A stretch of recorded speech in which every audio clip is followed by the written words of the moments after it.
नमस्कार गाईज, नीलम गृहिणी लाईफस्टाईल लॉगमध्ये तुमचं स्वागत आहे। इथे आपण आज मस्त झटपटीत तिखट पोह्यांचा चिवडा बनवणार आहोत, जेणेकरून आपण चहासोबत खाऊ शकतो। आणि कसं आता पावसाळ्याचा सीझन असल्यामुळे चहासोबत खाण्यासाठी काहीतरी हवं असतं, म्हणून मी अशा पद्धतीने मस्त पोह्यांचा चिवडा बनवणार आहे तिखट। तर चला आता आपण स्टार्ट करूया रेसिपी आपली। तर इथे प्रथम मी मिक्सरचं भांडं घेतलेलं आहे। यामध्ये आपण जो चिवड्याला मसाला लागणार आहे तो आपण बनवून घेणार आहोत। सगळ्यात प्रथम ते इथे मी धने घेतलेले आहेत, अख्खे धने 2 चमचे, कच्चेच घ्यायचेत, भाजायचे नाहीत। त्यानंतर इथे आता आपण बडीशॉप घेणार आहोत। बडीशॉप पण तुम्हाला 2 चमचे बडीशॉप घ्यायचे। तर इथे मी बडीशॉप घेतलेली आहे 2 चमचे। घरगुती मस्त छान मसाला बनतो हा चिवड्यांचा, तुम्ही पण बनवा, तुम्हाला आवडेल। त्यानंतर इथे आपण जिरं घेतलेलं आहे, जिरं पण आपण कच्चं घेतलेलं आहे 2 चमचे। त्यानंतर इथे चाट मसाला घेतलेला आहे 2 चमचे छोटेवाले। आणि त्यानंतर इथे आपण आता घेणार आहोत लाल तिखट। लाल तिखट पण 2 चमचे घ्यायचं आहे तुम्हाला। तुम्हाला जर जास्त तिखट हवं असेल तर तरीसुद्धा तुम्ही घेऊ शकता। तर इथे आपण लाल तिखटसुद्धा घेतलेलं आहे, अतिशय सुंदर लागतो, तुम्ही बनवून बघा। त्यानंतर इथे आपण आता हळद टाकून घेणार आहोत। हळद पण तुम्हाला 1 ते 1.5 चमचे हळद घ्यायची आहे, ती पण यामध्येच टाकायची, नंतर वरून टाकायला नको। त्यामुळेच आपण मिक्सरमध्ये सगळा मसाला बारीक करून घेणार आहोत, जे अख्खं टाकलेलं। त्यानंतर इथे आपण मीठसुद्धा टाकून घेणार आहोत। मीठ पण तुम्हाला अर्धा ते 1 चमचा इथे मीठ टाकायचं आहे। तुम्ही तुमच्या अंदाजेप्रमाणे टाकू शकता, तुम्हाला जर कमी हवं असेल तर कमी करू शकता। ते इथे चला आता बारीक करून घेऊया आपण। ते बघा इथे आपला आता मसाला बारीक झालेला आहे, बघू शकता। अशा पद्धतीने करायचा आहे, एकदम बारीक पण नाही करायचा। तर चला आता आपल्याला पोहे किती लागणार आहेत ते बघणार आहोत। ते इथे मी आता एक बाउल घेतलेला आहे, त्या बाउलमध्ये 1 वाटी मी पोहे घेतले, साफ करून घेतलेले, थोडेसे चाळणीने चाळायचे, त्याचे जे बारीक बारीक कण असतात ते पडून जातात। तर चला आता आपण हे पोहेसुद्धा घेतलेले आहेत, तर आता फ्राय करूया काय काय साहित्य लागणार। तर इथे प्रथम मी बघा कढईत तेल घेऊन इथे शेंगदाणे टाकून घेतले जाळीमध्ये। तुमच्याकडे छोटी जाळी असेल त्याच्यातसुद्धा करू शकता, मी या चाळणीमध्ये करणार आहे, कारण की माझ्याकडे चाळण नव्हती गोलवाली, म्हणून मी याच्यात करणार आहे। तर इथे मी 1 बाउल शेंगदाणे घेतलेले आहेत, ते असे मस्त तेलामध्ये थोडेसे भाजून घ्यायचे, म्हणजेच फ्राय करून घ्यायचे। जास्त लाल पण नाही करायचे, मीडियम ठेवायचे, जेणेकरून खाताना ते आपल्याला असे कच्चे नाही लागले पाहिजे। तर अशा प्रकारे तुम्हाला हे शेंगदाणे आहेत ते सुद्धा तेलातून चांगले फ्राय करून घ्यायचे। ते बघा अशा प्रकारे मी करते, तुम्हाला अशा प्रकारे मी मस्त हे शेंगदाणे असे मस्त तेलामध्ये हे करून घेणार, फ्राय करून घेणार आहे। जास्त लाल पण नाही ठेवायचे, जास्त हे कच्चे पण नाही ठेवायचे, जेणेकरून खाताना आपल्याला चांगली चव लागली पाहिजे। तर बघा आता आपण हे शेंगदाणे जे आहेत अशा प्रकारे केलेले आहेत, तुम्ही बघू शकता। आणि मीडियम गॅस ठेवायचा आहे, जास्त फास्ट पण नाही ठेवायचं आहे आणि जास्त स्लो पण नाही ठेवायचं आहे। आणि त्यानंतर थोडंसं वर खाली करायचं, जेणेकरून आपले जे शेंगदाणे आहेत जास्त करपणार नाहीत। अशा पद्धतीने करायचं, बघू शकता तुम्ही। ते आता आपले शेंगदाणे पण ऑलमोस्ट झालेले आहेत, बघू शकता। आणि चला आता आपण हे शेंगदाणे जे आहेत आपले झालेले आहेत तळून, आपण हे साईडला डिशमध्ये काढून घेऊयात। चांगलं तेल काढायचे। त्यानंतर आता आपण इथे खोबरं करून घेणार आहोत। खोबरं पण मी 1 वाटी घेतलेलं आहे। खोबरं पण तुम्हाला जास्त करपवायचं नाही आहे, जर जास्त करपवलं तर कडवट होईल, त्यामुळे जास्त करपवायचं नाही, असं नॉर्मली वर खाली करायचं आहे साळण, जेणेकरून जास्त करपणार नाही आहे। डायरेक्ट जर तुम्ही तळायला जर गेलात तर पूर्ण करपून जातं, त्यामुळे आपल्याला जे चिवड्याचे जे साहित्य असतं, आपण वस्तू यूज करतो ते आपण अशाच पद्धतीने करून घ्यायचं आहे, जेणेकरून आपले जे साहित्य आपण टाकणार आहोत ते जास्त करपणार नाहीत, म्हणून आपण चाळणीचा इथे उपयोग करतो। ते बघा अशा प्रकारे आपल्याला करून घ्यायचं। थोडंसं ब्राऊन होत आलं की मग आपल्याला हे काढून घ्यायचं खोबरं। तर स्लोच गॅस ठेवायचं, जास्त फास्ट ठेवलं तर करपून जाणार। आणि तुम्हाला जर अशाच माझ्या नवीन जर व्हिडिओ आवडत असेल तर नक्की तुम्ही लाईक आणि सबस्क्राईब करायला विसरू नका, आणि बेल आयकॉनवर प्रेस करायला विसरू नका, जेणेकरून तुम्हाला माझे नवीन जे व्हिडिओ आलेले असतील त्याचं तुम्हाला अपडेट भेटत जाईल। ते बघा असं चमच्याने मिक्स करत जायचं आहे, बघू शकता तुम्ही। आता थोडंसं असं ब्राऊन होत आलेलं आहे, हे बघा मस्त असं ब्राऊन होत आलेलं आहे। कच्चं पण नाही ठेवायचं, जेणेकरून खायला आपल्याला छान चव लागली पाहिजे खोबऱ्याची। त्यासाठी आपल्याला अशा पद्धतीने करून घ्यायचं आहे. तर चला आता आपण खोबरं पण काढून घेणार आहोत, जास्त करपवायचं नाही आहे. आता मी गॅस जेव्हा आपण काढून घेतो त्यावेळेस गॅस जरा स्लो ठेवायचा, जेणेकरून तेल आपलं जळणार नाही. आता इथे मी काजू घेतलेले आहेत, 20 ते 25 काजू घेतलेत. ते पण असे वेगवेगळे केलेले आहेत, सिंगल सिंगल. आणि काजू लगेच करपतात, त्यामुळे जास्त लालसर करायचे नाही आहेत, नॉर्मल ब्राऊनच करायच्यात आणि काढायच्यात. असं थोडंसं वर खाली करत राहायचं आहे, जेणेकरून करपणार नाहीत आपले काजू.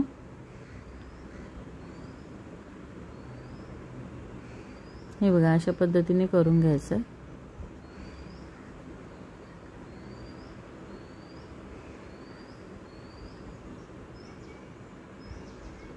हे बघा अशा पद्धतीने करून घ्यायचं आहे. तर आता आपण काजूसुद्धा यामधून काढून घेऊया. गॅस स्लोच ठेवायचा आहे, नाहीतर तेल पूर्ण तुमचं जे आहे ते करपून जाणार. त्यासाठी आता इथे आपण घेणार आहोत मनुके. मनुके पण आपण इथे 20 ते 25 जास्तच घेतलेले आहेत. मी इथे 30-40 मनुके असतील. ते असे मस्त नॉर्मली वर खाली करायचे, जास्त करपवायचे नाही आहेत. ते बघा अशा प्रकारे करायचे, जेणेकरून खायलाही खूप अतिशय छान लागतात. म्हणून मी मनुके टाकणार आहे ह्यामध्ये. हे बघा आता हे पण काढून घ्या. हे 10 ते 15 सेकंदामध्ये होऊन जातात मनुके. ते सुद्धा आता आपण काढून घेऊया डिशमध्ये. आणि तुम्हाला ही रेसिपी आवडेल. आता कसं पावसाळ्याचं सीझन असल्यामुळे हे चहासोबत वगैरे छान लागतो हा चिवडा, त्यासाठी मी बनवते. हे बघा आता इथे मी भाजकी डाळ घेतलेली आहे, ती सुद्धा आपलं थोडीशी तेलामधून काढून घ्यायची, अशी मस्त फ्राय करायची. जास्त पण लाल करायची नाही आहे, नॉर्मल करायची, जेणेकरून थोडीशी ती खरपूस आणि अशी तळलेली असते. त्या पद्धतीने खायलाही आपल्याला छान लागते. हे बघा असं थोडंसं वर खाली करायचं आहे. आणि जास्त न वेळ लागणार आहे, झटपट होणार आहे. हे तुम्ही पण ट्राय करा, तुम्हाला आवडेल ही रेसिपी माझी. आणि घरगुती आणि छान. हे बघा मस्त झालेली आहे डाळ आपली, ही बघू शकता.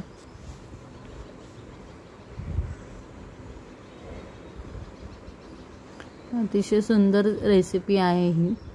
त्यात आपण डाळ सुद्धा काढून घेऊया इथून. आता इथे मिरच्या घेतलेल्या आहेत, 8 ते 9 मिरच्या घेतल्यात बारीक बारीक कट करून. त्यासुद्धा अशा वर खाली करायच्यात, नाहीतर आपले कसे मिरची जास्त ठसकली की कशी आपल्याला खोकला वगैरे येतो, त्यामुळे आणि अंगावर उडायची भीती असते. म्हणून असं थोडंसं वर खाली करायचं आहे, जेणेकरून ते अंगावर पण उडली नाही पाहिजे ना, कारण तेल गरम असतं. त्यासाठी अशी थोडीशी वर खाली करायची, जास्त पण अशी करपवून नाही द्यायची. आणि हे जे काम आहे हे खूप हळूहळू करायचं, घाई करायची नाही, कारण तेलाचं काम असतं, हळूहळू करायचं.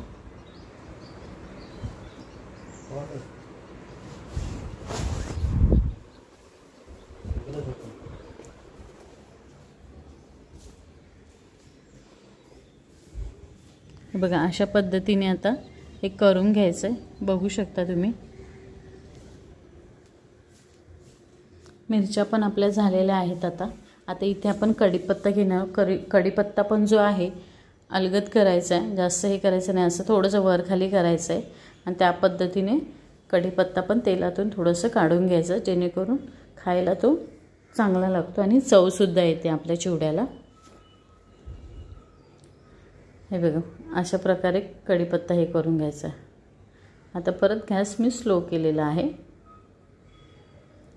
इथे बघा आता कढीपत्ता पण आपला छान तळून झालेला आहे, तो सुद्धा आपण डिशमध्ये काढायचा. आता इथे आपण काय करणार आहोत, तीळ घेतलेले आहेत 3 चमचे.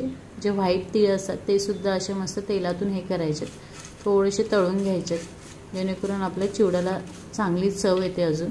त्यामुळे जास्त नाही, नॉर्मली 10 ते 15 सेकंद करायचं, जास्त नाही. आणि लगेच गॅस बंद करून टाकायचा.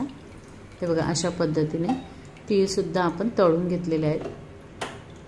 तर चला आता आपण काय काय भाजून घेतले, हे सर्व आपण मस्त भाजून घेतलेलं आहे. बघू शकता कढीपत्ता, मिरची, हे सगळं आपण मस्त भाजून घेतलं आहे, जास्त करपवलेलं पण नाही. तर आता आपण चिवडा मिक्स करून घेऊया. तर आता चिवडा कशा प्रकारे मिक्स करायचा तो बघूया. इथे आपण पोहे तळून घेतलेले ते यामध्ये टाकून घेणार आहोत. पण ओतून घेतलेले आहेत पोहे सगळे, जे तळून घेतलेले आपण नॉर्मली तेलामध्ये, जसे आपण शेंगदाणे वगैरे तळले त्याच प्रकारे आपल्याला पोहेसुद्धा तळून घ्यायचे. तर इथे आपण आता प्रथम काजू टाकून घेऊया. त्यानंतर इथे शेंगदाणे घेतलेले आहेत, शेंगदाणे टाकून घेऊया इथे. त्यानंतर इथे मनुके घेतलेले आहेत तळून, ते सुद्धा टाकूया. त्यानंतर इथे मिरची, कढीपत्ता आहे, ते सुद्धा टाकून घ्यायचं यामध्ये. त्यानंतर इथे डाळ टाकून घ्यायची. जी भाजकी डाळ होती ती आपण तळून घेतलेली आहे फ्राय करून, आणि इथे खोबरं टाकून घेतलेलं आहे. तर अशा प्रकारे हे सगळं आपण यामध्ये टाकून घ्यायचं आहे, जे आपण तळून घेतलेलं ते. त्यानंतर आपण इथे आता मसाले वगैरे टाकून घेणार आहोत, जे आपण बारीक केलेले. ते इथे आता प्रथम आपण तीळ जे तळून घेतलेले, ते तीळ मी वाटीत काढून घेतलेले तेच टाकलेले आहेत इथे. त्यानंतर इथे मी जो चिवडा मसाला केलेला तो आपण आता इथे टाकून घेऊया. ते बघा, आता मी चिवडा मसाला टाकते इथे. थोडा थोडा टाका, तुम्हाला जसा हवा असेल तसा. मी थोडा थोडा टाकणार आहे आणि थोडंसं टेस्ट करून बघायचं. जर जास्त तिखट असेल तर तुम्ही कमीही करू शकता. ते मी थोडा थोडा टाकणार आहे, एकदम नाही टाकणार आहे. ते बघा, अशा प्रकारे मस्त चिवड्याचा मसाला जो आहे तो यामध्ये टाकून घ्यायचा आहे. त्यानंतर इथे आपण घेतली पिठी साखर, ती थोडीशी अशी टाकून घ्यायची यावर, जेणेकरून चिवड्याला अतिशय छान चव लागते. त्यासाठी मी ही थोडीशी पिठी साखर म्हणजे साखरेची पावडर ते टाकून घेतली आहे. तर आता हे आपण मिक्स करून घेऊया. जर तुम्हाला चिवडा मसाला जर अजून टाकायचा असेल तर तुम्ही अजूनही टाकू शकता, पण मी थोडा थोडा करून टाकणार आहे. आणि त्यानंतर तर मग कळेल मला चव कशी झाली आहे कशी नाही, त्यामुळे मी एकदम नाही टाकत आहे. असं छान मिक्स करून घ्यायचा. आणि चिवडा कधी पण बनवल्यानंतर 1 ते 1.5 तासाने खायचा, जेणेकरून जो मसाला वगैरे टाकलेला असतो तो चांगला आपल्या पोह्यांमध्ये मुरतो. त्यामुळे मग चिवडाही अतिशय छान लागतो खायला आणि टेस्टीही लागतो. ते बघा, अशा प्रकारे मस्त मिक्स करून घ्यायचं. आता परत आपण थोडासा मसाला टाकून घेऊ, म्हणजे ऑलमोस्ट सगळा मी मसाला टाकलेला आहे यामध्ये. ते बघा, अशा प्रकारे छान मिक्स करायचं, चांगलं एकजीव करून घ्यायचं. सगळ्या आपल्या जे तळलेले पोहे आहेत त्याला आपले जो मसाला आहे तो लागला पाहिजे, त्यासाठी व्यवस्थित मिक्स करायचं. बघू शकता तुम्ही, नॉर्मली जे आपण घरी कांदा पोहे करतो तेच मी पोहे घेतलेले आहेत. ते बघा, अशा प्रकारे मस्त एकजीव करून घ्यायचा आहे आणि 1 ते 1.5 तासानंतर खायचं आहे, जेणेकरून मसाला वगैरे चांगला आपल्या पोह्यांमध्ये मुरतो आणि खायलाही खूप टेस्टी लागतो. हे बघा, अशा प्रकारे आपला मस्त रेडी झालेला आहे नाश्ता. सकाळी किंवा संध्याकाळी तुम्ही चहासोबत खाऊ शकता, अतिशय सुंदर लागतो. तुम्ही बनवून बघा. जर तुम्हाला ही माझी रेसिपी जर आवडली असेल तर नक्की तुम्ही लाईक अँड सबस्क्राईब करायला विसरू नका आणि बेल आयकॉनवर पण प्रेस करायला विसरू नका, जेणेकरून तुम्हाला माझे नवीन व्हिडिओ आलेले असतील त्याचं तुम्हाला अपडेट भेटत जाईल. तर चला, बाय. आता नेक्स्ट रेसिपीमध्ये भेटूया.